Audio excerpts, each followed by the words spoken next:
Hi, this is Scott with Etrailer. Today we're taking a look at and installing our Etrailer Class III Hitch for our 2021 Chevrolet Blazer. Our Etrailer Class III Hitch on our Blazer is really kind of cool. It's going to hide away when you're not using it. It actually has a panel on the back here of our Chevy Blazer. And what it'll do is with your hitch install, it already has a cutout for it here. So all you do is you pop your panel back in place. And you just pop that back on, and you got two little wing nuts, and you hide it, and it doesn't even look like the hitch is there. And when you pop your panel off, you're all ready to tow. As far as weight ranges go for this hitch, it's going to be 750 pounds for a tongue weight rating, and that's going to be the weight pushing down on the bottom portion of our hitch itself. And that is going to be the weight of your bike rack with your bikes on it, or say your cargo carrier you have loaded down with all your gear, and that'll be your maximum weight for that. As far as gross trailer weight rating, that's going to be 5,000 pounds for this hitch, and that is the weight of your trailer and everything that you have on that. Just make sure you don't exceed the number in your owner's manual, so make sure you take a look at that before you go hauling any really big trailers. Our hitch is going to have a 5/8 pin opening, and that's going to hold on any of your accessories. Now this hitch does not come with a pin, so you're probably going to have to pick one up, or a lot of your accessories that you have will come with one once in a while, so that's kind of nice. Another good option for these is your locking hitch pin, and that's going to lock on any of your accessories that you have on. So that way when you're not around your vehicle and you have, say, your bike rack and your bikes on there, it'll lock to your vehicle and not be able to be taken off. We are going to have our welded safety chain loops. That's going to take your S-style hook or your Clevis-style hook. So either one of those are going to be a good option for you. As far as measurements go, from the center of the pinhole out to the edge of our bumper, we're looking at right at about 5 inches on this one. And with that number, you're going to want to be able to find out if any of your accessories fold up. That's the number you will go by to see if any of your accessories will make contact with the back of your vehicle after you fold them up. From the top of our receiver tube to the ground, we're looking at right at about 17 inches. And with that number, you'll be able to find out if you need any raise in the shank of, say, your bike racks or your cargo carrier. That'll help you find out if you have enough clearance. As far as installation goes, the installation is pretty straightforward. You don't need any crazy tools or anything like that. No drilling involved with this one. So if it's something you don't really feel like dealing with or you don't have time to do, you can always take a look at our dealer locator and get something done for you locally, or stick around, watch our video, and we'll help you get it installed.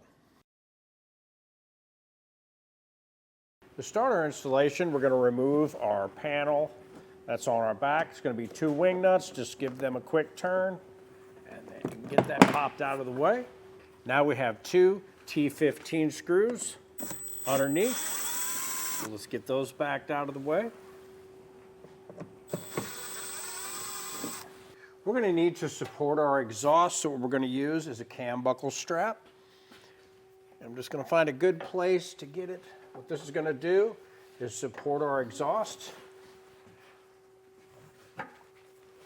When we break loose our isolators, we're going to have 3 of those. We're going to have 1 on each side of the back, and we're going to have our 1 right here in the middle. We're going to be removing those, so we're going to be able to drop our exhaust down and make room to put our hitch in.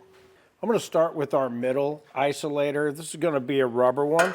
I'm just going to get behind it with a pry bar. Now what you can do as well is you can spray these down with a little bit of soapy water and kind of wiggle the exhaust around. That's going to help loosen them up. So what I like to do is just get behind them with a pry bar and just go ahead and get it to pop loose.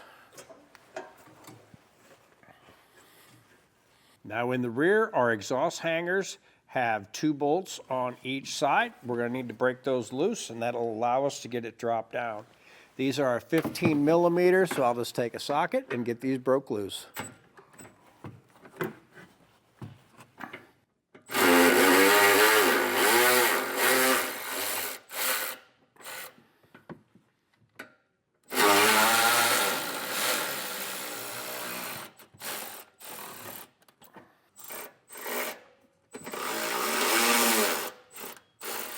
Now we just want to hold up on our exhaust and push the little button on our cam buckle strap.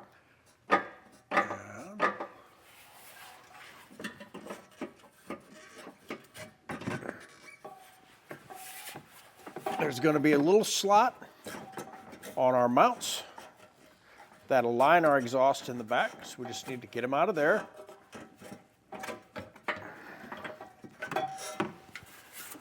And that's going to allow us to drop it down. Just hold it till you get it where you want it.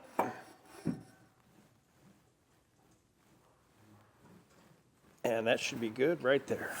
To mount our hitch, we're going to need to use these 3 holes on each side. You're going to have 3 of them that are small, and you're going to have a bigger one here. We are not using this one. It's these. On the back of our frame, we're going to have an opening. What we're going to need to do is in our kit is we have our fish wire. We're going to run it through our furthest forward one. We're going to run our fish wire up to the back of the frame. You're going to feel an opening, and we'll just feel for the coil end of it. And once you grab the coil end of it, just put a little kink in the end of your wire here, that way it doesn't pop through. Now for your hardware, now we're going to take our spacer block and one of our carriage bolts, and we're going to thread our carriage bolt onto that coiled end of that fish wire. I want to get it threaded down a good ways. And once we get to that point, we're going to grab our end of our fish wire and push our spacer block and our carriage bolt through. That's going to pull our hardware through, give it a little wiggle, pull it down. Now what we're going to do is leave this portion of our wire on, and we're going to feed this part through our hitch when we put our hitch up. And now I'll come back through and follow the same procedure with these 2 and on the other side of our vehicle. Now we have our fish wires run through the coordinating holes. We'll just get our hitch lifted into place. There we go. Now once we get our hitch into place, we can just pull off our fish wire. You want to be careful not to have your bolt spring back in. We just want to get one started.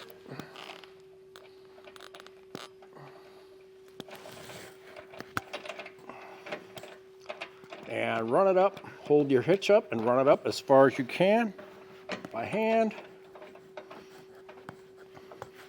Now we can come back through, remove all of our fish wires, and put on all of our hardware. With our hardware in place, we just want to make sure our hitch is centered, and here we do have it centered. Now we can come back through and snug down all of our hardware.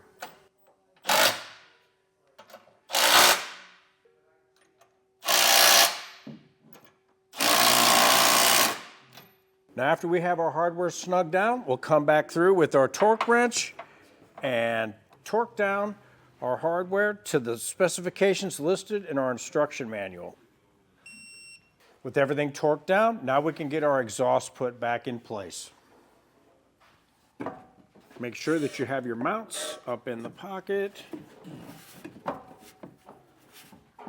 may have to move your exhaust back just a little bit to clear that there. Now we can get our T15 screws back in place.